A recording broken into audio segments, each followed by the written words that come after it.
नमस्कार दोस्तों, स्वागत है आप सभी विद्यार्थियों का एक बार फिर से बायोमित्रा के इस मंच से। आज की क्लास में अपन इंटरमीडिएट्स के बारे में पढ़ेंगे, यानी कि मध्यवर्ती जो भी होते हैं उनके बारे में चर्चा करेंगे। बहुत अच्छे अच्छे सवाल क्या होता है, क्वेश्चंस प्रैक्टिस करवाऊंगा। और यानी कि जो मिक्स क्वेश्चंस होते हैं ना इंटरमीडिएट्स के, जैसे कि कार्बोकेटाइन है, कार्बोएनाइन है, उनकी स्टेबिलिटी का ऑर्डर पूछ लिया जाएगा।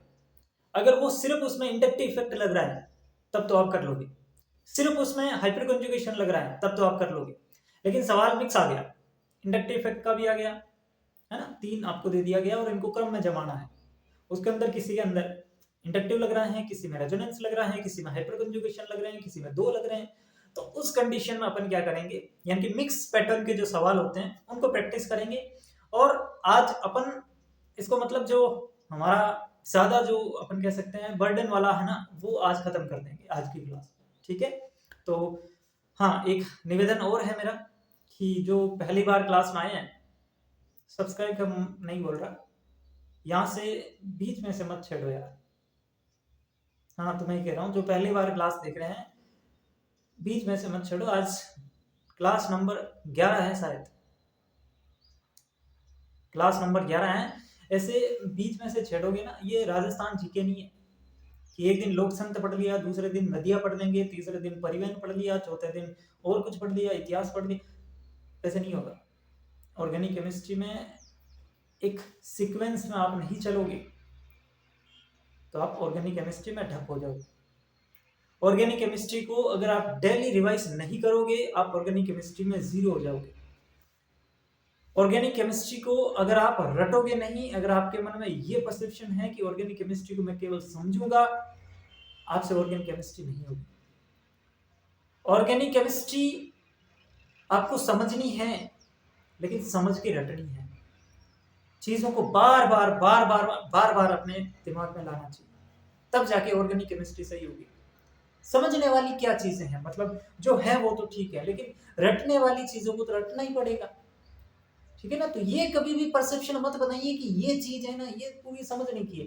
नहीं, रट आप नॉर्मली नहीं रट सकते, आप किताब लेके बैठो नहीं रट पाओगे। लेकिन आज मेरी क्लास देखो, ढंग से सुनो, जो जो चीजें मैंने बताई है उनको सीखो, समझो, फिर रटो। फिर कोई टाइम नहीं लगेगा रटने में। तो रटने का एक तरीका होता है, उस तरीके से रटना है। मेरा काम क्या है, मेरा काम क्या है, मेरा काम है आपको ये सिखाना कि रटना कैसे है। हाँ, वास्तव यही काम है भाई। एग्जाम में जो आपने रटा है वही काम आएगा, जो आपने समझा है वो बहुत कम काम आएगा। आपने रटा कितना है वो काम आएगा। और मेरा काम यही है कि आपको रटाना कैसे है, आपको किस तरीके से रटना है, मैं यही काम कर रहा हूँ। समझ रहे हो मेरी बात? चलो जो भी है, आज बातें ज्यादा हो गई। अपन पढ़ रहे हैं इंटरमीडिएट्स, यानी कि मध्यवर्ती क्या होते हैं। मध्यवर्ती क्या होते हैं बताओ? मैंने बताया था, सीक्वेंस में चल रहे हो तो मैंने बताया था कि मध्यवर्ती क्या होते हैं, इंटरमीडिएट्स क्या होता है। पहली क्लास के अंदर बताया था, पहली क्लास के अंदर तो नहीं, मतलब जब से हमने ये स्टार्ट किए थे, सहसंयोजी बंध में इलेक्ट्रॉन का विस्थापन कैसे होता है, ये क्लास हमने स्टार्ट की थी। उस समय मैंने बताया था कि एक होता है अभिकारक, रिएक्टेंट, और उस रिएक्टेंट पर जब कोई अटैकिंग रिएजेंट, आक्रमणकारी समूह, यानी कि इलेक्ट्रोफाइल या न्यूक्लियोफाइल जब अटैक करेगा तो अभिकारक के बंध टूटेंगे और नए बंध का निर्माण होता है या उत्पाद का निर्माण होता है। तो उस उत्पाद का निर्माण होने से पहले एक इंटरमीडिएट बनता है, एक मध्यवर्ती बनता है। नाम से पता चल रहा है ना, मध्यवर्ती, यानी कि अभिकारक और उत्पाद के बीच की स्टेज को अपन क्या कहते हैं, इंटरमीडिएट या मध्यवर्ती कहते हैं। समझ गए? और मध्यवर्ती मैंने बताया था तीन प्रकार के होते हैं। कौन कौन से होते हैं? एक होता है कार्बोकेटायन, एक होता है कार्बोएनायन, एक होता है फ्री रेडिकल। और भी होते हैं, कार्बिन होता है, नाइट्रीन होता है, बेंजाइन होता है, लेकिन हमें इतना डीप में नहीं जाना। ये भी मैं इसलिए करवा रहा हूँ ताकि सवाल अगर थोड़ा सा वो बियॉन्ड सिलेबस जाके भी देना चाहें तो अपना गलत ना हो।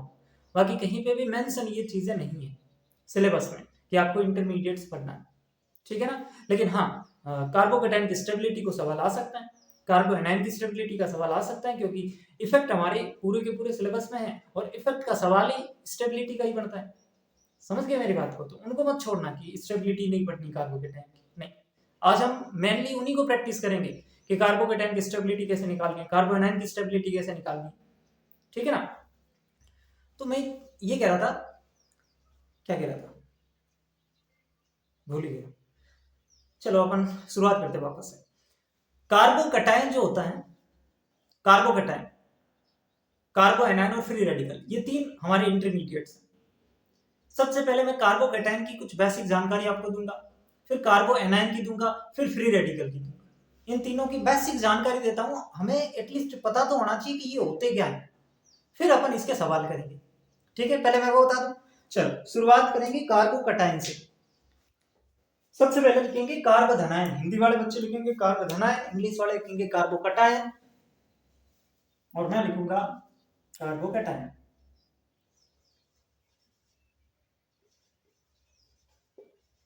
कार्बोकैटायन फर्स्ट हमारा इंटरमीडिएट है कार्बोकैटायन, हिंदी में लिखेंगे कार्बोधनायन। सबसे पहले मुझे बताओ कि कार्बोकैटायन को अपन दर्शाते कैसे हैं? C प्लस, यही तो दर्शाने का तरीका होता है। कार्बोकैटायन का दर्शाने का तरीका क्या होता है? C के ऊपर प्लस लगा हुआ रहता है, उसी को अपन कार्बोकैटायन कहते हैं। ठीक है, और तीन इसके ऊपर जो है वो अन्य मतलब संयोजकता होती है, तीन इससे अन्य जुड़े हुए रहते हैं।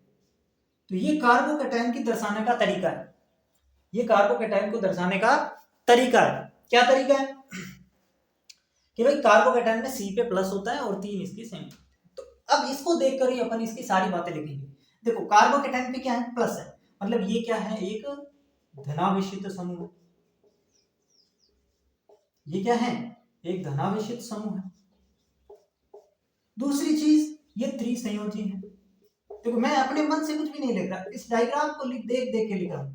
आपको भी ये डायग्राम आना चाहिए, मतलब डायग्राम क्या है? इसकी स्ट्रक्चर कि कार्बोकैटायन कैसा होता है। अगर आपको इतना सा पता है तो आप इसकी सारी जानकारी निकाल लोगे। कैसे निकालने को देखें, सबसे पहले धनावेशित समूह है, बिल्कुल सर इसके ऊपर पॉजिटिव चार्ज है, इसका मतलब ये धनावेशित समूह। दूसरा ये त्रिसंयोजी है, मतलब इसकी तीन संयोजकता, इससे तीन जड़ें जुड़े हुए हैं, तो ये त्रिसंयोजी। ठीक है ना, संयोजकता का मतलब कितने जड़ें जुड़े हुए? तीन जड़ें हैं तो त्रिसंयोजी हो जाएगा। तीसरी बात सर इसके अंदर जो है ना कुल 6 इलेक्ट्रॉन है। इसके अंदर सर कुल 6 इलेक्ट्रॉन है। दिख रहे हैं आपको 6 इलेक्ट्रॉन? भाई एक तो इस बॉन्ड के अंदर हो जाएंगे, हैं मतलब दो, और दो इस बॉन्ड के, क्या ही बन गया, ये कचरा ही हो गया पूरी। ये आपका कार्बन, इसके ऊपर प्लस, ये देखो ये है कार्बोकैटायन। ठीक है, अब देखो ये जो कार्बोकैटायन है इसके अंदर दो इलेक्ट्रॉन इसमें है, दो इलेक्ट्रॉन इसमें है और दो इलेक्ट्रॉन इसमें है। आप सभी को पता है एक सहसंयोजी बंध में एक कोवेलेंट बॉन्ड में दो इलेक्ट्रॉन होते हैं, तो यहाँ पर दो दो इलेक्ट्रॉन इसमें पाए जाते हैं। टोटल कितने इलेक्ट्रॉन हो गए? 6 इलेक्ट्रॉन। क्या 6 इलेक्ट्रॉन से इसका अष्टक पूरा हो गया? क्या 6 इलेक्ट्रॉन से इसका अष्टक पूरा हो गया? नहीं सर, इलेक्ट्रॉन की तो इसके पास कमी है, मतलब इसका अष्टक अपूर्ण है। मतलब क्या हुआ? इसका अष्टक अपूर्ण है। और सर इसके पास इलेक्ट्रॉन की कमी है। यहां से लिखना मैं स्टार्ट कर दूं, इसके पास सर इलेक्ट्रॉन की कमी है, और इलेक्ट्रॉन की कमी होती है उसको अपन क्या कहते हैं? इलेक्ट्रॉन न्यून स्पीसीज, इलेक्ट्रॉन न्यून स्पीसीज कहते हैं। ठीक है, इलेक्ट्रॉन न्यून स्पीसीज, इलेक्ट्रॉन की कमी है यानी कि इलेक्ट्रॉन न्यून स्पीसीज है। अच्छा, और अपन क्या निकाल सकते हैं यहां से बताओ? अगर इलेक्ट्रॉन की कमी है, इलेक्ट्रॉन न्यून है, तो ये क्या होंगे सर? ये इलेक्ट्रोफाइल होंगे सर, इलेक्ट्रॉन स्नेही होंगे सर, इसको हम इलेक्ट्रॉन स्नेही कह सकते हैं। या फिर सर इसको हम लुईस अम्ल भी कह सकते हैं सर, अष्टक अपूर्ण है तो अपन इसको लुईस अम्ल भी कह सकते हैं। कह सकते हैं कि नहीं कह सकते? यस सर, बिल्कुल कह सकते हैं। ठीक है, हाँ, अष्टक अपूर्ण है तो ये क्या हो जाएंगे सर? अस्थायी हो जाएंगे। अष्टक अगर अपूर्ण है तो ये अस्थायी होता है। कुछ भी मैंने ऐसा नहीं लिखा जो आपको समझ में नहीं आया। अगर कोई ऐसा है तो मुझे बताओ, कमेंट करके बताना कि सर ये चीज इससे लिंक नहीं कर रही। कोई भी चीज नहीं है, सारी चीज इसी से लिंक कर रही। ठीक है, इतनी बातें हो गई। और अगर मैं बात करना चाहूं तो इसका जो संकरण होता है वो होता है sp2 संकरण। कौन सा होता है? sp2 संकरण। और आकृति कैसी होती है? समतलीय। कैसी होती है? समतलीय। ठीक है, तो ये आपको लिख लेना है, sp2 संकरण समतलीय आकृति। हाँ, एक चीज और, विषमांश विखंडन से प्राप्त होता है। ये चीज हम पहले भी पढ़ चुके हैं, विषमांश विखंडन से प्राप्त होता है। विषमांश विखंडन से प्राप्त होता है। बस ये कार्बोकेटाइन की सारी जानकारी बस स्ट्रक्चर आपको पता होनी चाहिए, सब निकाल लो। बताओ कैसे, एक बार फिर से सुनो। ये कार्बोकेटाइन की स्ट्रक्चर, इसके ऊपर प्लस लगा हुआ है मतलब ये धनावेशित है। इससे 3 संयोजकता जुड़ी हुई है मतलब 3 जने जुड़ सकते हैं तो ये त्रिसंयोजी। 3 बॉन्ड है या त्रिसंयोजी है तो इसके अंदर टोटल इलेक्ट्रॉन कितने होंगे, 6 इलेक्ट्रॉन होंगे। अष्टक इसका अपूर्ण है क्योंकि टोटल 8 इलेक्ट्रॉन चाहिए, इसके पास 6 इलेक्ट्रॉन, इसलिए अष्टक अपूर्ण है। अष्टक अपूर्ण का मतलब इसके बाह्य कोश में इलेक्ट्रॉनों की कमी है। इलेक्ट्रॉन की कमी अगर होती है तो उसको इलेक्ट्रॉन न्यून स्पीसीज कहते हैं। अगर इलेक्ट्रॉन न्यून स्पीसीज है तो वो इलेक्ट्रोफाइल होता है। इलेक्ट्रोफाइल होता है वो लुईस अम्ल भी होता है, या अष्टक अपूर्ण है तो लुईस अम्ल है, ठीक है। और अष्टक अपूर्ण है तो अस्थायी भी है। विषमांश विखंडन से प्राप्त होता है। ये सारी चीजें मैं आपको बात कर चुका हूं कि कैसे विषमांश विखंडन से कार्बोकेटाइन मिलता है। बताया कि नहीं बताया मैंने, बताया ना, कैसे विषमांश विखंडन से कार्बोकेटाइन और कार्बोएनाइन मिलते हैं और सम्मांश विखंडन से फ्री रेडिकल मुक्त मूलक का निर्माण होता है। ये चीज हम ऑलरेडी कर चुके हैं। अगर मैं कोई चीज नहीं बता रहा हूं इसका मतलब पहले वो चीज हो चुकी है, आप यहां पर नए हैं, हो सकते हैं, ठीक है ना। तो ये चीजें कार्बोकेटाइन में ध्यान में रखनी है। दूसरा आता है सर कार्बोएनाइन, कुछ भी नहीं करना, इसका उल्टा कर दो। कार्बोएनाइन हिंदी में लिख सकते हैं कार्बोरेनाइन, कार्बोएनाइन कैसी स्ट्रक्चर होगी सर, कुछ भी नहीं, इसके ऊपर नेगेटिव कर दो बाकी चलेगा। बस नेगेटिव का मतलब ये होता है कि इसके पास लोन पेयर है। इसके ऊपर नेगेटिव चार्ज का मतलब ये है कि इसके पास लोन पेयर है, इसने इलेक्ट्रॉन ले रखे हैं। अब देखो इसके ऊपर नेगेटिव चार्ज है मतलब ये क्या है सर, ये ऋणावेशित समूह है। ओके, ये क्या है, एक ऋणावेशित समूह है। दूसरी चीज इसकी संयोजकता कितनी है, तो संयोजकता तो इसकी भी 3 ही है ना, संयोजकता तो इसकी भी 3 ही है, ज्यादा संयोजकता नहीं है, लेकिन इसका अष्टक अपूर्ण है, समझ गए। इसके पास कुल इलेक्ट्रॉन की अगर मैं बात करूं तो कुल इलेक्ट्रॉन इसके पास 8 है।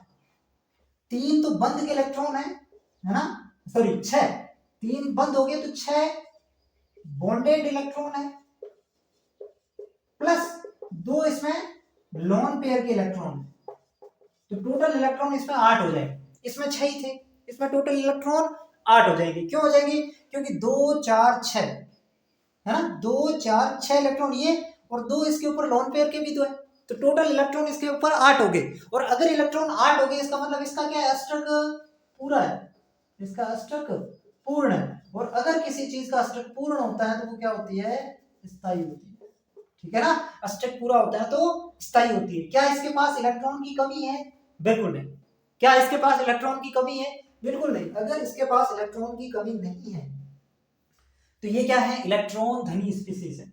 ये क्या है, इलेक्ट्रॉन धनी स्पीसीज है। और अगर ये इलेक्ट्रॉन धनी है तो इसको अपन नाभिक सनी बोल सकते हैं, नाभिक सनी बोल सकते हैं, या फिर अपन इसको लुईस स्टार भी बोल सकते हैं, ठीक है ना। इसको अपन लुईस स्टार, लुईस स्टार क्या होता है, जिसके पास लोन पेयर ऑफ इलेक्ट्रॉन हो उसको अपन लुईस स्टार कह सकते हैं।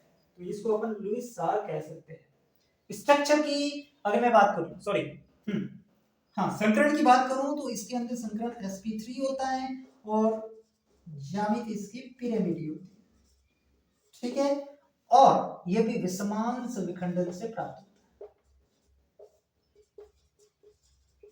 विषमांश विखंडन से प्राप्त होता है, ठीक है।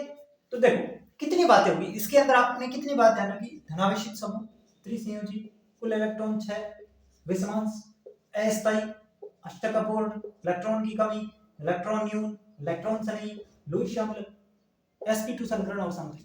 कम से कम 8-10 बातें, 10-12 बातें आपने बिना कुछ सोचे समझे लिख सकते हो अगर आपको थोड़ा बहुत बेसिक आइडिया हो तो। और वैसा का वैसा कार्बोएनाइन में करना है, थोड़ा सा चेंज कर देना बस। समझ आ गई मेरी बातें, तो इनको लिख लो। मुझे नहीं लगता इनमें किसी बच्चों को ज्यादा दिक्कत आती होगी, आसान है, बहुत आसान है, ठीक है। अब लास्ट हमारा बचा है फ्री रेडिकल, मुक्त मूलक, उसको करवा दूं मैं, चलो लास्ट हमारा बचा हुआ है मुक्त मूलक, इंग्लिश में बोलते हैं फ्री रेडिकल।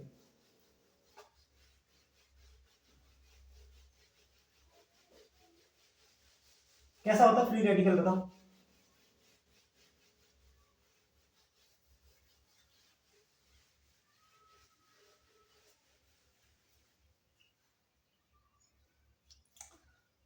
मुक्त मूलक, ये तीसरा है, या फ्री रेडिकल। कैसा होता है, इसके अंदर इसके ऊपर एक डॉट होता है। डॉट का मतलब इसके पास एक इलेक्ट्रॉन है। डॉट का मतलब इसके पास एक इलेक्ट्रॉन है, ठीक है ना। सबसे पहले ये क्या है, उदासीन समूह है। उदासीन समूह है मतलब इसके ऊपर कोई चार्ज नहीं, न्यूट्रल है, न तो इसके ऊपर प्लस है न इसके ऊपर माइनस है, तो इसलिए धनावेशित ऋणावेशित नहीं है, तो उदासीन है। दूसरी बात, कुल इलेक्ट्रॉन कितने हैं इसके पास, सर कुल इलेक्ट्रॉन इसके पास 7 है। कैसे देखो, दो तो इसके, दो इसके और दो इसके, 6 और एक ये रहा, कुल इलेक्ट्रॉन 7 है। मतलब अष्टक पूरा नहीं है, मतलब अष्टक पूरा नहीं है, अष्टक इसका अपूर्ण है, इसलिए ये अस्थायी भी है। इसके पास इलेक्ट्रॉन की क्या है सर, इलेक्ट्रॉन की कमी है, मतलब इलेक्ट्रॉन न्यून स्पीसीज है, और इलेक्ट्रॉन न्यून स्पीसीज है तो उसको अपन क्या कहते हैं, इलेक्ट्रॉन सनई या लुईस अम्ल कहते हैं। इलेक्ट्रॉन सनही या अपना लुईस अम्ल कह सकते हैं इसको, लुईस अम्ल कह सकते हैं।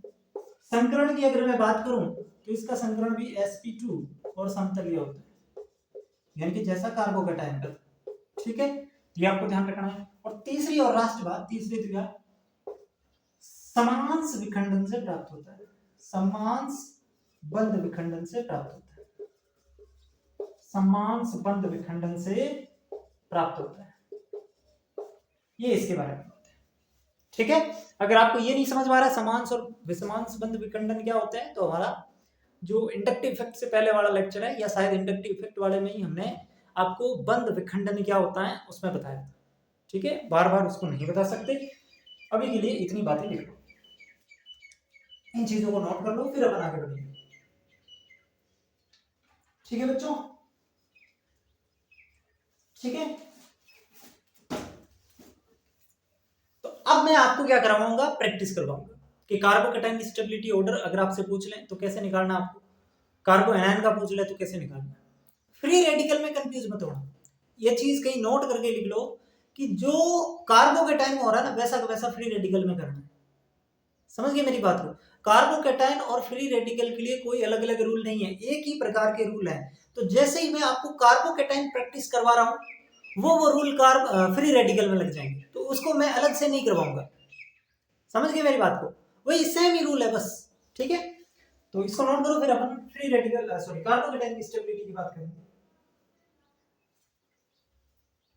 इसको नोट कर लो।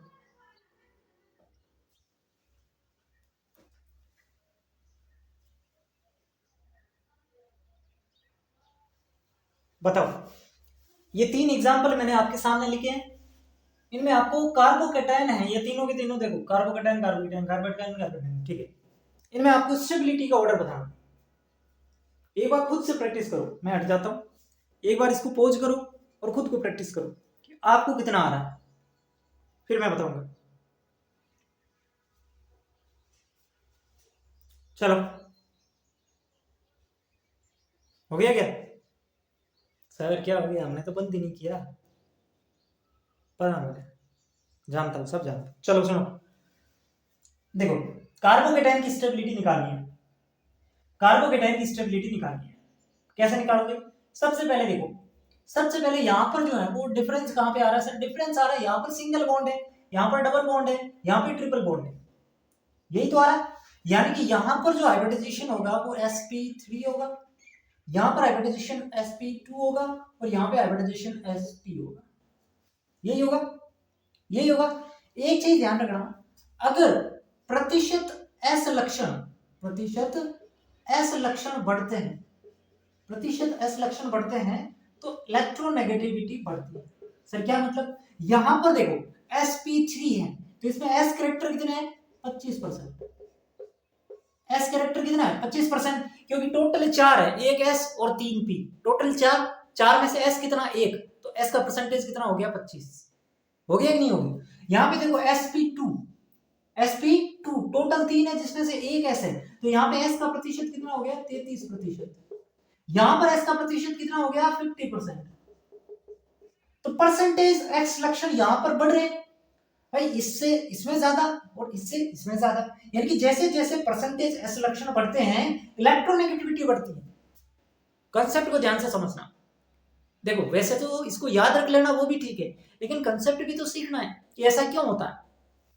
जैसे जैसे परसेंटेज एस लक्षण बढ़ते हैं इलेक्ट्रोनेगेटिविटी बढ़ती है, और इलेक्ट्रोनेगेटिविटी का मतलब ही क्या होता है, इलेक्ट्रॉन को खींचे रखना, इलेक्ट्रॉन को खींचना। इलेक्ट्रोनेगेटिविटी का हमने एक ही मतलब समझा है कि इलेक्ट्रॉन को खींचना, वही इलेक्ट्रोनेगेटिविटी है। तो जिसकी इलेक्ट्रोनेगेटिविटी जितनी ज्यादा वो इलेक्ट्रॉन को उतना ज्यादा खींचेगा। समझ में आ रही मेरी बात? जिसकी इलेक्ट्रोनेगेटिविटी जितनी ज्यादा वो इलेक्ट्रॉन को उतना ज्यादा खींचेगा। किसकी इलेक्ट्रोनेगेटिविटी सबसे ज्यादा है सर? इसकी। क्यों? क्योंकि इसके अंदर प्रतिशत एक्स लक्षण सबसे ज्यादा, तो इलेक्ट्रोनेगेटिविटी सबसे ज्यादा, मतलब ये इलेक्ट्रॉन को ज्यादा खींचेगा, इलेक्ट्रॉन को ये क्या करेगा, ज्यादा खींचे रखेगा। और अगर ये इलेक्ट्रॉन को ज्यादा खींच रहा है, अगर ये इलेक्ट्रॉन को ज्यादा खींच रहा है तो पॉजिटिव चार्ज को तो ये और बढ़ा रहा है। भाई ये स्टेबल कब होगा? पॉजिटिव चार्ज स्टेबल कब होगा? कार्बोकेटाइन स्टेबल कब होंगे? वो चाहता है कि उनके ऊपर जो पॉजिटिव चार्ज लगा है वो कम हो जाए, वो कम हो जाए। लेकिन अगर इलेक्ट्रॉन और ज्यादा खींच रहे हो तो वो तो उसके ऊपर पॉजिटिव चार्ज तो और बढ़ जाएगा। पॉजिटिव चार्ज आया क्यों? पॉजिटिव चार्ज का मतलब क्या होता है? उसके पास इलेक्ट्रॉन की कमी है, उसके पास इलेक्ट्रॉन की कमी है, तभी तो पॉजिटिव चार्ज आया। तो वो चाहता है कि कोई इसको इलेक्ट्रॉन दे, तब वो पॉजिटिव चार्ज कम होगा। जबकि ये तो इलेक्ट्रॉन उल्टे खींच रहे हैं, इलेक्ट्रॉन खींच रहे हैं, और अगर इलेक्ट्रॉन खींच रहा है तो पॉजिटिव चार्ज और ज्यादा बढ़ रहा है, यानी कि ये सबसे ज्यादा अनस्टेबल होगा, क्योंकि इसकी इलेक्ट्रोनेगेटिविटी सबसे ज्यादा, इलेक्ट्रॉन सबसे ज्यादा खींच रहा है, तो पॉजिटिव चार्ज को सबसे ज्यादा बढ़ा रहा है। ठीक है ना? तो इसके अंदर कार्बोकेटाइन की स्टेबिलिटी का ऑर्डर हो जाएगा ये। क्यों हुआ ये समझ में आ गया मेरी बात को? कि भाई परसेंटेज एक्सट्रैक्शन बढ़ रहे हैं तो इलेक्ट्रोनेगेटिविटी बढ़ेगी, और इलेक्ट्रोनेगेटिविटी अगर बढ़ रही है तो इलेक्ट्रॉन खींचने की प्रवृत्ति बढ़ेगी, इलेक्ट्रॉन खींचने की प्रवृत्ति बढ़ती है। और अगर इलेक्ट्रॉन खींचने की प्रवृत्ति बढ़ती है तो प्लस चार्ज और अधिक बढ़ता है, और अधिक बढ़ता है। ठीक है? प्लस चार्ज और अधिक बढ़ेगा, जैसे वो और ज्यादा स्टेबल अनस्टेबल हो जाएगा। क्लियर है? अरे क्लियर है कि नहीं है बताओ? तो ये चीज आपको ध्यान रखना कि परसेंटेज सिलेक्शन अगर बढ़ते हैं तो इलेक्ट्रोनेगेटिविटी बढ़ती है। ठीक है? चलो नेक्स्ट क्वेश्चन, इसको सॉल्व करो। ये आसान है, ये आसान है, ये रेजोनेंस से होगा, ये रेजोनेंस से होगा। कैसे होगा बताओ? ये रेजोनेंस से होगा, कैसे होगा? देखो यहां पर आपको देखना है कि किसमें अनुनाद कितनी बार हो रहा है। हो तो सब में अनुनाद रहा है, इतना तो हम सबको बताएं कि सब में क्या हो रहा है, रेजोनेंस हो रहा है। कितनी बार अनुनाद हो रहा है ये कैसे निकालेंगे अपन? तो इसके लिए एक फॉर्मूला है, अनुनादी संरचनाओं की संख्या निकालने के लिए फॉर्मूला है, अनुनादी संरचनाओं की संख्या, इसको निकालने का फॉर्मूला क्या है? डबल बॉन्ड, यानी कि जितने उसके अंदर द्विबंध है +1 कर दो, +1 कर दो, इसको नोट करके लिख लेना। जितने उसके अंदर डबल बॉन्ड है उसके अंदर +1 करोगे उतनी बार उसमें अनुनाद होगा। तो इसके अंदर कितने डबल बॉन्ड है सर? इसके अंदर 3, इसके अंदर है भाई बेंजीन, ये तो मैंने ऐसे बना दिया लेकिन वास्तव में बेंजीन ऐसा होता है। तो 3 डबल बॉन्ड है, तो 3 इसमें 6, 3 इसमें 9, यानी कि इसमें 9 बार अनुनाद हो रहा है, इसमें 9 बार अनुनाद हो रहा है। ठीक है सर। इसके अंदर सर 4 3 3 6 बार अनुनाद हो रहा है सर। इसमें सॉरी इसमें 10 बार हो रहा है। उल्टा लिख देना, हमने क्या कहा कि जितने द्विबंध है +1, तो इसके अंदर 10 बार अनुनाद हो रहा है। 9 तो इसके अंदर डबल बॉन्ड है +1, यानी कि 10 बार इसमें हो रहा है, 10 बार अनुनाद। ठीक है? इसके अंदर 7 बार, क्योंकि 3 और 3 6 तो डबल बॉन्ड हो जाएंगे, +1 हमें करना है, तो 7 बार अनुनाद हो जाएगा। और इसमें कितनी बार हो जाएगा? 4 बार अनुनाद हो जाएगा, 4 बार अनुनाद हो जाएगा। बताओ कौन सबसे ज्यादा स्टेबल? जितना ज्यादा रेजोनेंस वो उतना ज्यादा स्टेबल, यानी कि रेजोनेंस जितना ज्यादा होगा वो उतना ही स्टेबल हो जाएगा। क्लियर है? दिक्कत है कि इसमें नहीं है? बताओ, कोई दिक्कत नहीं होनी चाहिए भाई। अनुनाद जितना ज्यादा वो कार्बोकेटाइन उतना ज्यादा स्टेबल। अनुनाद कितनी बार हो रहा है कैसे निकालोगे? डबल बॉन्ड प्लस 1 कर देना। इसको बताओ सर ये क्या, चलो बताओ, ट्राई करो, इसको ट्राई करो। देखो इस प्रकार की स्ट्रक्चर होती है ना, जो जहां जहां पर आपको कोने दिख रहे हैं ना वहां कार्बन होते हैं। ये कार्बन है, ये कार्बन है, ये कार्बन है, ये कार्बन है, ये कार्बन है, ये कार्बन है, ये कार्बन है, ये कार्बन, ये कार्बन, ये कार्बन। बाकी हाइड्रोजन से उसकी संयोजकता अपने अनुसार आप फिल कर सकते हैं। अपने अनुसार नहीं, मतलब जो उसके अंदर डिमांड है उसके हिसाब से, यूं नहीं आप जितने चाहे उतने निकाल देना। चलो आप देखो इसमें कैसे निकालेंगे अपन। रेजोनेंस तो हो ही नहीं रहा, इंडक्टिव इफेक्ट तो लग ही नहीं रहा, तो कैसे करेंगे? तब अपन इसको करेंगे भाई, इंडक्टिव इफेक्ट भी लग रहा है, इंडक्टिव इफेक्ट भी लग रहा है, लेकिन अपन इसको देखो हाइपर कंजुगेशन से देखें तो इसके अंदर देखो, इसके अंदर जो है वो अल्फा कार्बन कितने हैं? देखो अल्फा कार्बन कौन सा होता है? जहां पर ये लगा हुआ रहता है उसके पास वाला जो होता है वो अल्फा कार्बन, और उसके पास जो हाइड्रोजन होता है वो अल्फा हाइड्रोजन। तो ये कार्बन है, ये कार्बन है, इससे एक तो बंद ये बना हुआ, मतलब 3 इससे हाइड्रोजन जुड़े हुए होंगे। समझ गए मेरी बात को? 3 इससे हाइड्रोजन जुड़े हुए होंगे, और ऐसे ही 3 इधर जुड़े हुए होंगे, ऐसे ही 3 इधर जुड़े हुए होंगे, यानी कि टोटल इसके पास 9 अल्फा हाइड्रोजन, टोटल इसके पास 9 अल्फा हाइड्रोजन। इसके अंदर 3 और 3 6 अल्फा हाइड्रोजन, और इसके अंदर सर देखो यहाँ पे तो सर कम अल्फा हाइड्रोजन है सर, यहाँ पे तो कम अल्फा हाइड्रोजन है। कितने हैं? 3 ही अल्फा हाइड्रोजन है, ठीक है ना, 3 ही अल्फा हाइड्रोजन है। तो अब स्टेबिलिटी किसकी ज्यादा हो जाएगी? नंबर ऑफ अल्फा हाइड्रोजन जितने ज्यादा होंगे स्टेबिलिटी उतनी ही ज्यादा हो जाएगी, ठीक है ना। अल्फा हाइड्रोजन जितने ज्यादा होंगे स्टेबिलिटी उतनी ही ज्यादा हो जाएगी। क्लियर है? तो ये आ जाएगा इसमें ऑर्डर, ये ऑर्डर हो जाएगा इसमें, ठीक है।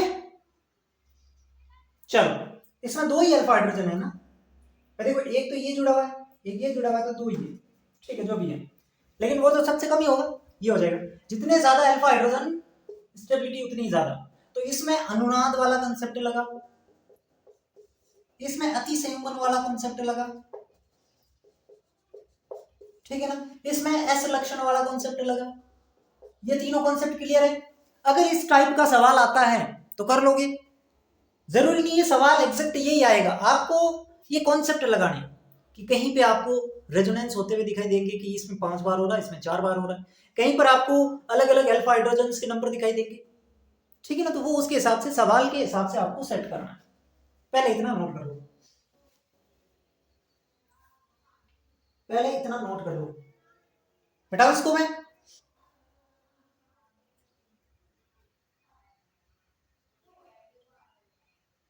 हटाओ, चल अब देखो, अब एक मैं रूल बताता हूं आपको।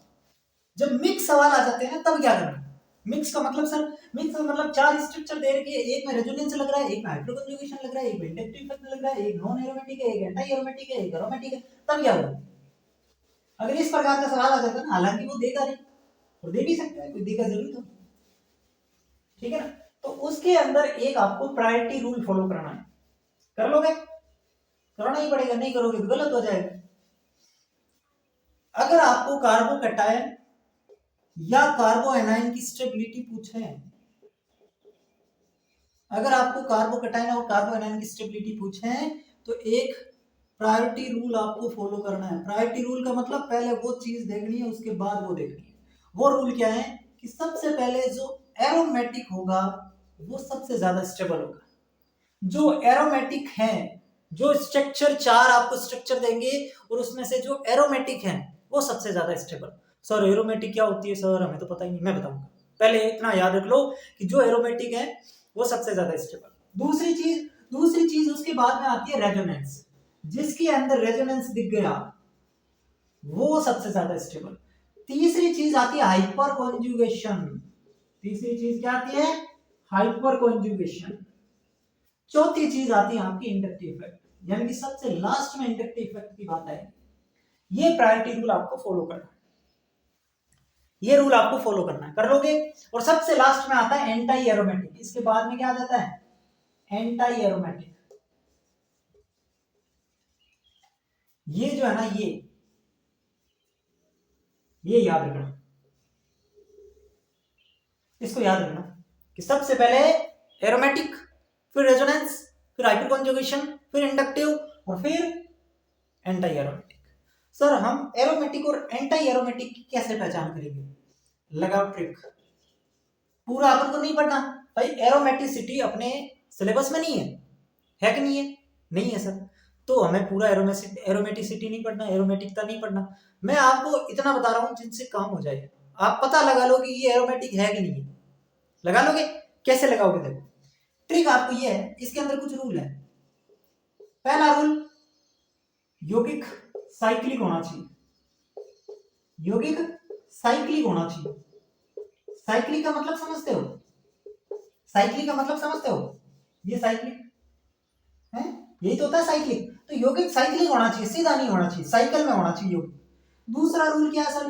दूसरा रूल है उसके अंदर कॉन्जुगेशन होना चाहिए। कॉन्जुगेशन क्या होता है सर? रेजोनेंस में बता चुका हूं, कॉन्जुगेशन होना चाहिए, इतना भी पता है सर। तीसरा रूल यौगिक sp2 हाइब्रिड होना चाहिए, यानी कि समतुल्य होना चाहिए। मतलब यानी कि उसमें कम से कम एक डबल बॉन्ड होना ही चाहिए। ये मैं ट्रिक नहीं है, ये पूरा कंसेप्ट ही बता रहा हूँ। ट्रिक तो ऐसे ही लिख दिया मैंने, ये मैं आपको एरोमेटिसिटी बता रहा हूँ, पूरा कंसेप्ट ही है ये। एरोमेटिसिटी क्या होती है ध्यान से सुन लो। यौगिक साइक्लिक होना चाहिए, ठीक है सर। साइक्लिक का मतलब ये ऐसे हो सकता है, ऐसे हो सकता है, ये साइक्लिक होता है, ठीक है ना। दूसरा रूल क्या है? उसके अंदर कॉन्जुगेशन होना चाहिए। कॉन्जुगेशन का मतलब double bond sigma, double bond sigma plus, double bond sigma minus, double bond sigma lone pair, इस प्रकार की चीजें को अपन कॉन्जुगेशन कहते हैं। रेजोनेंस में बता चुका हूं, ठीक है। तीसरी चीज sp2, कम से कम एक डबल बॉन्ड होना ही चाहिए, कम से कम उसमें एक डबल बॉन्ड होना ही चाहिए। और चौथा रूल है हक्कल का रूल, हक्कल नियम। हक्कल नियम होता है 4n+2 पाई इलेक्ट्रॉन होने चाहिए। अगर 4n+2 पाई इलेक्ट्रॉन है तो वो एरोमेटिक, अन्यथा नॉन एरोमेटिक। अब इसके अंदर आपको ध्यान रखना है कि अगर नंबर ऑफ इलेक्ट्रॉन, यहां पे ट्रिक लिखो, यहां पे ट्रिक लिखो, अगर नंबर ऑफ, देखो पाई इलेक्ट्रॉन की संख्या में अगर पूछूं तो पाई इलेक्ट्रॉन की संख्या जो भी है वो अगर उसमें 4 का पहाड़ा आ रहा है तब तो वो एंटी एरोमेटिक है, तब तो वो एंटी एरोमेटिक है। और 4 का पहाड़ा नहीं आ रहा है, 4 का पहाड़ा ना आए, उसके अलावा कुछ आए तो वो एरोमेटिक है। सर इसका मतलब क्या हुआ? इसका मतलब मैं बताऊंगा, पहले इस चीज को नोट करो। 4 का पहाड़ा का मतलब क्या होता है? 104, 204, 312, 616, यही होता है। अगर नंबर ऑफ इलेक्ट्रॉन 4 दिखे, 8 दिखे, 12 दिखे, 16 दिखे, तब तो वो एंटी एरोमेटिक। अगर नंबर ऑफ इलेक्ट्रॉन जो है वो 4 के पहाड़े में नहीं दिखे, मतलब क्या हुआ? मतलब जैसे कि 2 आ गया, 6 आ गया, 10 आ गया, 14 आ गया, तो ये जो होता है ना, ये अगर आ जाए तो ये यहां पर क्या हो जाएगा? एरोमेटिक हो जाएगा। तो ये नंबर ऑफ इलेक्ट्रॉन, ये बाकी सारी चीजें आपको कुछ भी नहीं याद रखनी भाई। साइक्लिक वो आपको सीधे दिख जाएगा, है ना। साइक्लिक है कि नहीं है, उसमें डबल बॉन्ड है कि नहीं है, उसमें कॉन्जुगेशन है कि नहीं है, ये तो सामने से दिख जाएगा। मेन चीज है कि वो एंटी एरोमेटिक है कि एरोमेटिक, वो कैसे पता लगेगा? नंबर ऑफ पाई इलेक्ट्रॉन से। आपको पाई इलेक्ट्रॉन गिनने हैं सबसे पहले, पाई इलेक्ट्रॉन गिन लो। अब पाई इलेक्ट्रॉन गिनोगे तो आपको पता चल जाएगा कि वो पाई इलेक्ट्रॉन जो हमने गिने वो 4 के पहाड़े में आ रहे हैं कहीं? नहीं सर। अगर नहीं है तो एरोमेटिक है, और आ रहे हैं तो एंटी एरोमेटिक है। पहचान लोगे? पहचान लोगे? एक मैं आपको थोड़ा सा एग्जांपल दूं, चलो मुझे बताओ, मुझे बताओ क्या ये एरोमेटिक है या एंटी एरोमेटिक? एरोमेटिक है या एंटी एरोमेटिक? बताओ क्या है? इसको पहचान के बताओ, एरोमेटिक है या एंटी एरोमेटिक है? फर्स्ट,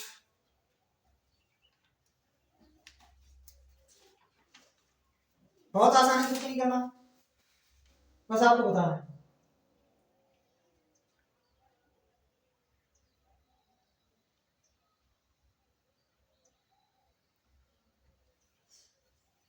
देखो पहला रूल यौगिक साइक्लिक होना चाहिए, बिल्कुल साइक्लिक है। दूसरा रूल कॉन्जुगेशन होना चाहिए, बिल्कुल है, पाई सिग्मा प्लस, कॉन्जुगेशन मिल रहा है पाई सिग्मा प्लस। दूसरा रूल sp2 कम से कम एक डबल होना चाहिए, यस सर है। तीसरा रूल हक्कल का रूल फॉलो होना चाहिए। पाई इलेक्ट्रॉन कितने हैं इसमें सर? इसमें एक पाई बॉन्ड है, मतलब इसमें 2 पाई इलेक्ट्रॉन है, एक पाई बॉन्ड में 2 पाई इलेक्ट्रॉन होते हैं, मतलब पाई इलेक्ट्रॉन की संख्या 2 है, और 2 का मतलब क्या हो गया, ये एरोमेटिक है। बस इतना सा काम है, कुछ भी नहीं करना, एरोमेटिक है। यही मैंने एग्जांपल कुछ इस तरीके का दे दिया। चलो लो, ये मैंने एग्जांपल और इसके ऊपर माइनस कर दिया। बताओ बताओ क्या होगा। पहला रूल यौगिक साइक्लिक होना चाहिए, बिल्कुल है। कॉन्जुगेशन होना चाहिए, पाई सिग्मा माइनस है। एक sp2 होना चाहिए, मतलब एक डबल बॉन्ड है सर। चौथा रूल हक्कल का रूल, इलेक्ट्रॉन गिनो, पाई इलेक्ट्रॉन कितने गिनेंगे सर, एक पाई बॉन्ड है मतलब 2 पाई इलेक्ट्रॉन, 2 पाई इलेक्ट्रॉन, तो ये भी सर एरोमेटिक हो जाएगा ना ना ना। इसके ऊपर माइनस लगा हुआ है, और माइनस का मतलब क्या होता है, 2 इलेक्ट्रॉन। प्लस में कोई इलेक्ट्रॉन नहीं होते, माइनस के अंदर तो 2 इलेक्ट्रॉन होते। तो अगर कहीं पे माइनस लगा हुआ होता है तो उसका मतलब 2 इलेक्ट्रॉन है। इस चीज को ध्यान में रखना, नोट करके लिख लेना कि प्लस अगर है तब तो कुछ नहीं है, तब तो हमने इलेक्ट्रॉन नहीं जोड़े, देखो नॉर्मली 2 जोड़ दी। अगर माइनस लगा हुआ है, अगर माइनस लगा हुआ है, इसका मतलब इसके पास 2 इलेक्ट्रॉन है। अगर लोन पेयर होता तो भी 2 इलेक्ट्रॉन होते, तो इसके पास अब इलेक्ट्रॉन 4 हैं, है ना। अब इसके अरे अब इसके पास पाई इलेक्ट्रॉन कितने हैं, 4 पाई इलेक्ट्रॉन है, और 4 का मतलब 4 के पहाड़ में आ रहा है, मतलब ये एंटी एरोमेटिक है। ये क्या है, एंटी एरोमेटिक। ठीक है, क्लियर है कि नहीं है, बताओ। अगर सर मैं बात करूं बेंजीन की, तो बेंजीन सर हमें पता है कि सर एरोमेटिक होता है, लेकिन आप बताओ सर इस रूल से फॉलो करो, यौगिक साइक्लिक होना चाहिए। बेंजीन ऐसा कैसा बना है, बेंजीन की बेइज्जती हो रही है। चलो इसके अंदर बताओ, यौगिक साइक्लिक बिल्कुल, conjugation pi sigma pi sigma pi sigma, yes sir बहुत बढ़िया वर्ड। sp2 एक से कम एक डबल बॉन्ड होना चाहिए, यहाँ तो 3 है। हक्कल का नियम देखो, पाई इलेक्ट्रॉन गिनने हैं, कितने हैं सर, 2 4 6 पाई इलेक्ट्रॉन है सर, 6 पाई इलेक्ट्रॉन है सर। और 6 पाई इलेक्ट्रॉन में सर क्या होता है, 6 में सर ये 4 के पहाड़े का तो नहीं है, मतलब सर ये एरोमेटिक है सर। बताओ एरोमेटिक एंटी एरोमेटिक निकालोगे नहीं निकालोगे, बताओ एरोमेटिक और एंटी एरोमेटिक निकालोगे नहीं निकालोगे, निकाल लेंगे सर। देखो एरोमेटिक और एंटी एरोमेटिक में ये 3 रूल तक पता नहीं चलेगा, 3 नियम तक पता नहीं चलेगा। ये 3 नियम दोनों में लगेंगे, चाहे एरोमेटिक है तो भी ये तीनों रूल लग जाएंगे, एंटी एरोमेटिक है तो भी ये रूल लग जाएंगे। फर्क पता चलेगा चौथे रूल से, उसके अंदर पाई इलेक्ट्रॉन कितने हैं वहां से अपन को पता चलेगा। लेकिन अगर कोई कंपाउंड इन तीनों में से भी एक रूल फॉलो नहीं करना है तो वो नॉन एरोमेटिक है। वो क्या है, नॉन एरोमेटिक। अगर इन ऊपर वाली 3 कंडीशन में भी एक को फॉलो नहीं कर रहा है तो वो नॉन एरोमेटिक है, याद रख लोगे इस बात को। ठीक है, तो एरोमेटिसिटी भी मैंने आपको बता दिया है। चलो मेन अपनी चीज थी इस रूल को फॉलो करना है कि कार्बोकेटायन और कार्बोनियन की स्टेबिलिटी निकालते समय सबसे पहले जो एरोमेटिक होगा उसकी स्टेबिलिटी सबसे ज्यादा, एंटी एरोमेटिक की सबसे लास्ट में सबसे कम स्टेबिलिटी, एरोमेटिक के बाद रेजोनेंस, उसके बाद हाइपर कॉन्जुगेशन, उसके बाद इंडक्टिव इफेक्ट। समझ गए, याद कर लो, इसको याद कर लो, बहुत आसान है, कुछ भी नहीं। चलो अब अपन को सवाल करेंगे।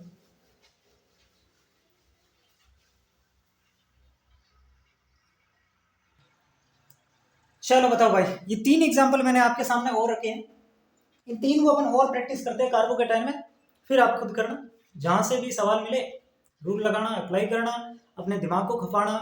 जितने ज्यादा खुद प्रैक्टिस करोगे तभी चीजें आएगी, मैं 10 करवा दूंगा तो भी नहीं आएगी। ठीक है ना, तो पहले अपन 3 इनको कर लेते हैं। एक बार आप खुद प्रैक्टिस करो इसकी, एक बार खुद करो, देखो बताओ बताओ इसके अंदर कैसे होगा।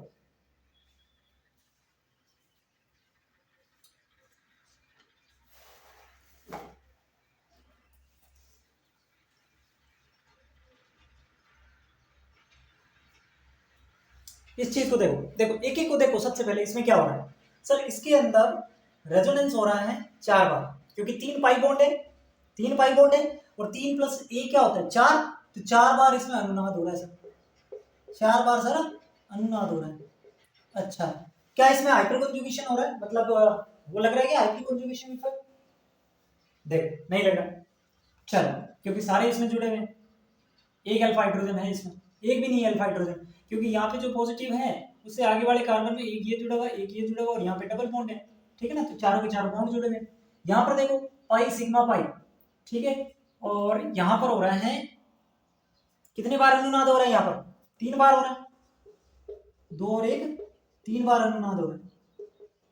ठीक है, यहाँ पर देखो, यहाँ पर तो कोई रेजोनेंस नहीं हो रहा, तो यहाँ पर क्या है, यहाँ पर सर हाइपर कंजुगेशन लग रहा है। हाइपर कंजुगेशन कितनी बार लग रहा है सर, इसके अंदर 9 बार लग रहा है।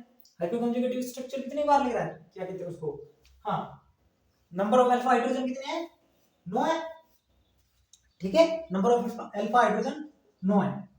तो अब इसके अंदर स्टेबिलिटी का ऑर्डर क्या हो जाएगा, सबसे पहले रेजोनेंस देखते हैं। भले इसके अंदर 9 अल्फा हाइड्रोजन है, लेकिन पहले हम क्या देखते हैं, रेजोनेंस। हाइपर कंजुगेशन की बारी बाद में आती है, तो पहले रेजोनेंस। और रेजोनेंस में भी ज्यादा किसका है, ये 4 बार हो रहा है, ये 3 बार, और इसका सबसे लास्ट में हो जाएगा, ठीक है। अब इसको देखो, इसके अंदर अनुनाद कितनी बार हो रहा है सर, देखो 3 और 3 6, तो इसके अंदर बॉन्ड है, 6 बॉन्ड का मतलब सर 7 बार इसमें अनुनाद होगा, 7 बार इसमें अनुनाद होगा कि नहीं होगा, यस सर। अल्फा हाइड्रोजन कितने हैं सर, 3 अल्फा हाइड्रोजन है सर, करेक्ट भाई, 3 अल्फा हाइड्रोजन है, ठीक है सर।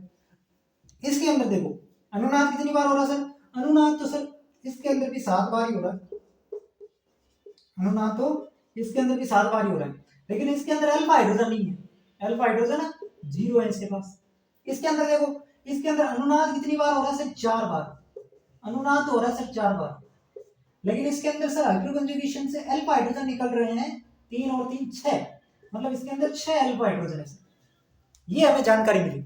अब जानकारी ये छो मिली, तो हमें पता है कि सबसे पहले तो हमें किसको प्रायोरिटी देनी है, रेजोनेंस को, ठीक है ना। तो इन दोनों में 7-7 बार अनुनाद हो रहा है, इन दोनों में 7-7 बार अनुनाद हो रहा है, तो 7, ये तो भाई रेजोनेंस तो दोनों बराबर हो गया, तब अपन हाइपर कंजुगेशन देखेंगे। तो इसके अंदर 3 अल्फा हाइड्रोजन, इसमें 0 अल्फा हाइड्रोजन, तो ये ज्यादा स्टेबल हो जाएगा, और इससे तो ये हो ही जाएगा, क्योंकि इसके अंदर 4 बार ही अनुनाद है, इसमें 7 बार अनुनाद है ना। ये तो तब देखते हैं अल्फा हाइड्रोजन जब अनुनाद बराबर हो, जब दोनों में रेजोनेंस बराबर हो या रेजोनेंस नहीं हो, तब अपन हाइपर कंजुगेशन देखते हैं। यहाँ पर तो अनुनाद इसमें ज्यादा हो रहा है, 7 बार हो रहा है, यहाँ पे 4 बार ही हो रहा है, ठीक है। चलो तीसरा बताओ, तीसरा बताओ सर, तीसरा वाला तो एरोमेटिक दिख रहा है सर, क्यों, साइक्लिक है कि नहीं, साइक्लिक है। मेन छोड़ो, अपन मेन पाई इलेक्ट्रॉन गिन लेते हैं। इसके अंदर पाई इलेक्ट्रॉन कितने हैं सर, 2 पाई इलेक्ट्रॉन है सर, 2 पाई इलेक्ट्रॉन है, क्योंकि प्लस वाले में तो कोई इलेक्ट्रॉन होता नहीं है। 2 पाई इलेक्ट्रॉन, और 2 पाई इलेक्ट्रॉन का मतलब होता है सर एरोमेटिक। ये तो सर एरोमेटिक है, मतलब ये तो सबसे ज्यादा स्टेबल हो गया, कुछ सोचना ही नहीं, एरोमेटिक है, सबसे ज्यादा स्टेबल हो जाएगा। इसके अंदर क्या दिख रहा है, इसके अंदर 4 बार अनुनाद दिख रहा है सर, 3 बार दिख रहा है, एक पाई बॉन्ड है तो 3 बार अनुनाद हो रहा है, इसमें हो रहा है, यस सर। इसके अंदर क्या हो रहा है सर, इसके अंदर सर 6 अल्फा हाइड्रोजन है सर, बाकी तो कुछ भी नहीं हो रहा। इसके अंदर सर 2 और 2 4 पाई इलेक्ट्रॉन है सर, इसके अंदर 4 पाई इलेक्ट्रॉन है, और 4 पाई इलेक्ट्रॉन का मतलब होता है सर ये एंटी एरोमेटिक है सर, ओके, एंटी एरोमेटिक है। 4 का पहाड़ा दिख जाए एंटी एरोमेटिक, 4 का पहाड़ा नहीं दिखे, उसके अलावा कुछ दिखे एरोमेटिक।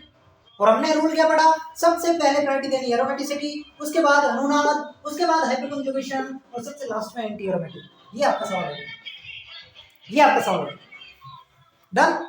चलो ठीक है। अब अगर आपको सवाल दिख जाए फ्री रेडिकल का, यही सेम रूल अप्लाई करना है, आपको ये सोचना ही नहीं है ऊपर फ्री रेडिकल है कि कार्बोकैटायन। अगर ये 2 चीज लगी हुई है, एक तो कार्बोकैटायन एक फ्री रेडिकल, तो मत सोचना कि ऊपर क्या लगा हुआ है, आप वही रूल फॉलो करना जो मैंने बताया, ठीक है ना। अगर यहाँ पर मैं फ्री रेडिकल कर दूं, अगर यहाँ पे मैं फ्री रेडिकल कर दूं तो भी यही रहेगा, यहाँ पे मैं फ्री रेडिकल कर दूं तो भी यही रहेगा, समझ रहे हो मेरी बात को। तो फ्री रेडिकल और कार्बोकैटायन में कोई डिफरेंस नहीं करना, ठीक है, फ्री रेडिकल और कार्बोकैटायन में कोई डिफरेंस नहीं करना है, एक ही चीज है। चलो लिखो, इनको फटाफट लिखो।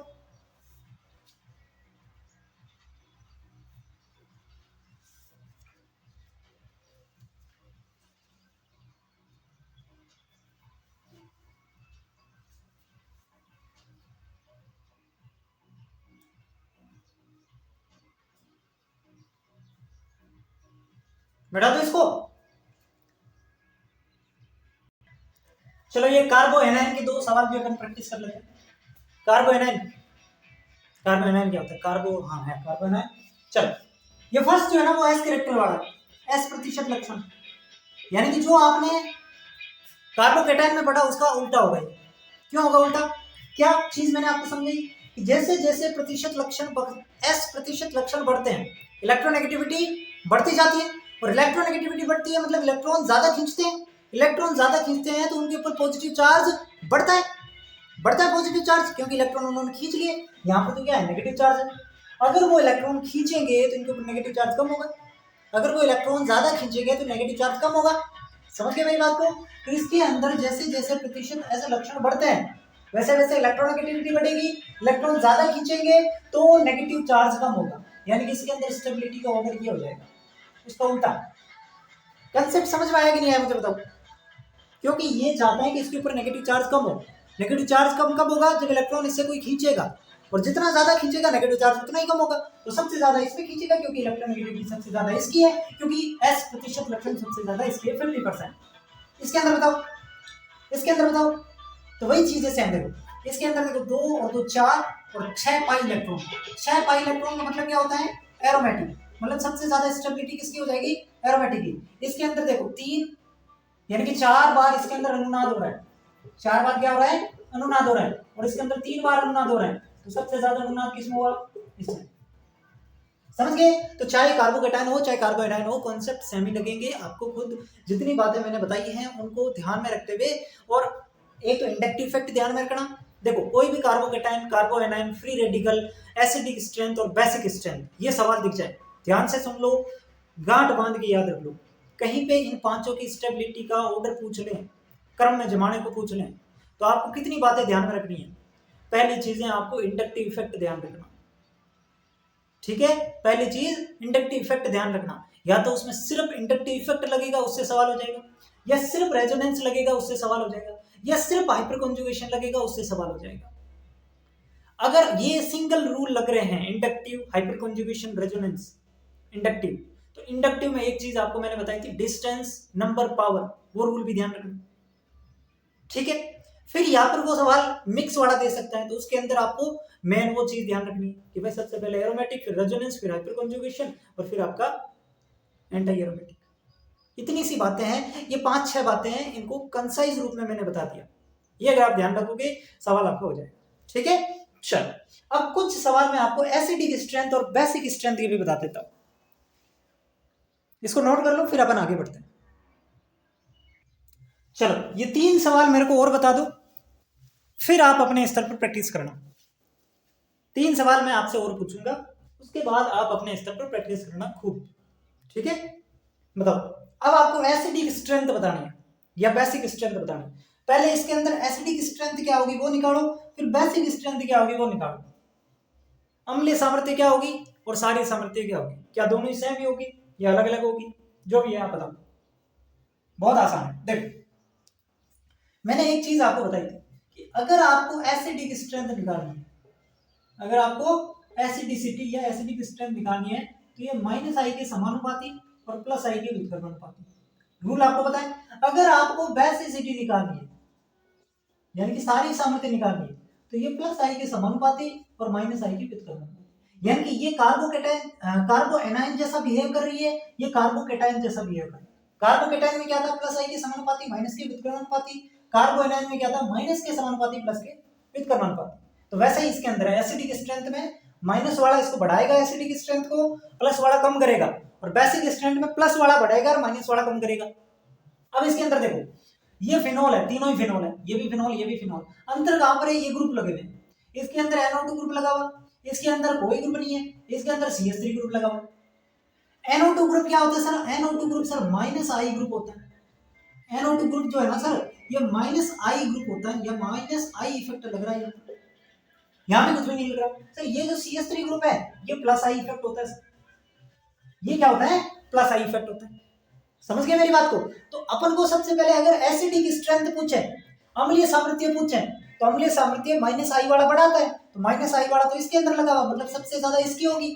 और +I वाला घटाता है, इसके अंदर +I वाला लगा हुआ, घटा रहा है, इसके अंदर कुछ भी नहीं लगा है, ये बीच में है ना, ये बीच में, क्योंकि इस पे कुछ भी नहीं लगा, प्लस वाला लगा हुआ, तो ये इसको घटाएगा, तो सबसे लास्ट में इसकी आ जाएगी। अगर आपको इसके अंदर बेसिक स्ट्रेंथ पूछे तो ऑर्डर ये हो जाएगा। समझ गए मेरी बात को? अगर इसी क्वेश्चंस में आपको अम्लीय सामर्थ्य पूछे तब तो आंसर हो जाएगा ये, और अगर आपको यहाँ पर क्वेश्चंस के अंदर बेसिक स्ट्रेंथ पूछे, सारी सामर्थ्य पूछे, तो उल्टा हो जाएगा। सारी सामर्थ्य के अंदर ये सीक्वेंस उल्टा हो जाएगा, बस इतना सा, क्योंकि सारी सामर्थ्य क्या होता है? प्लस वाला समानुपाती होता है, तो सबसे ज्यादा प्लस वाले की हो जाएगी।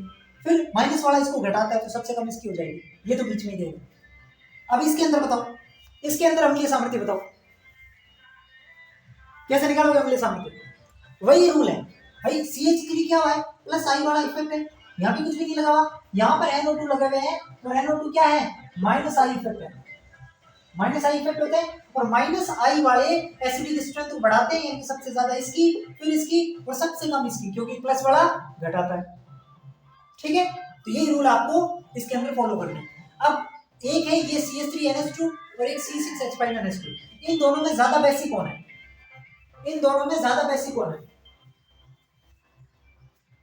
आंसर आएगा ये, क्योंकि एक रूल है कि जो एलिफेटिक एमाइंस होती हैं, एलिफेटिक एमाइंस वो ज्यादा बेसिक होती है एरोमेटिक एमाइंस से, एरोमेटिक एमाइंस। ये आपको ध्यान में रखना है क्षारीयता का, ठीक है ना। एलिफेटिक एमाइंस ज्यादा सारी होती है एरोमेटिक एमाइंस से। ये एरोमेटिक है क्योंकि बेंजीन अपन बनाएंगे ना तो ये कुछ इस तरीके की बनेगी, ये फिर NH2, तो ये एरोमेटिक है ना, ये एरोमेटिक है, जबकि ये एलिफेटिक है, चैन वाली है। तो चैन से मतलब चैन वाली ज्यादा क्षारीय होती है, ज्यादा बेसिक होती है, तो ये रूल भी याद रखना, ठीक है। चलो, ये थी आज की क्लास जिसके अंदर अपन ने इंटरमीडिएट्स के बारे में और एसिडिक स्ट्रेंथ और बेसिक स्ट्रेंथ के कुछ सवाल किए। मैं आपको रिकमेंड करूंगा, मेरी बात ध्यान से सुनो, आपको 10 क्वेश्चंस लेने हैं कार्बोकेटाइन के, इसी प्रकार के ऑर्डर वाले, जहां से भी मिले, कोई बुक हो, इंटरनेट से सर्च करके, ChatGPT से सर्च करके, जेमिनी से सर्च करके, जहां से कर सकते हो। 10 कार्बोकेटाइन के, 10 कार्बोएनाइन के, 10 फ्री रेडिकल के, 10 एसिडिक स्ट्रेंथ के, 10 बेसिक स्ट्रेंथ के, कम से कम 50 से 60 क्वेश्चंस आप लिखोगे और उसको प्रैक्टिस करोगे।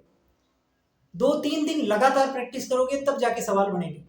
मैंने मेरा जितना काम मुझे करवाना था मैं करवा चुका हूं, प्रैक्टिस मेरे से जितनी करवानी थी मैं करवा चुका हूं। अब आपके ऊपर है, देखो मैं यहाँ पे खड़ा रह करके कितना ही करवा लूं आपको, आप खुद नहीं करोगे ना नहीं समझ में आएगा। समझ रहे मेरी बात को? मैं ये कहना चाह रहा हूं आप खुद करना सीखो, जब तक आप खुद नहीं करोगे आपको नहीं आएगा। मैं करता जाऊंगा, आप सुनते जाओगे, तो आपका दिमाग जो है वो पैसिव तरीके से देखना मेरे को। जब आप खुद करेंगे, एक्टिव होंगे आप, तो कम से कम 50 से 60 मेरे से प्रॉमिस करोगे। जो भी बच्चा मेरे से पढ़ रहा है, देखो जो नहीं पढ़ रहा है उससे मैं नहीं कह रहा, जो बच्चा मेरे से कंटिन्यू पढ़ रहा है, पहली क्लास से लेकर के यहाँ तक पढ़ रहा है, मुझे उम्मीद है, मुझे विश्वास है उस बच्चे पे, वो सवाल प्रैक्टिस करेगा। कार्बोकेटाइन, कार्बोएनाइन, फ्री रेडिकल, इन सब के सवाल प्रैक्टिस करना। अगर कोई डाउट लगे, फोटो खींचना, मुझे भेज देना, है ना। जब भी मैं उसको देखूंगा उसका आंसर कर दूंगा, ठीक है।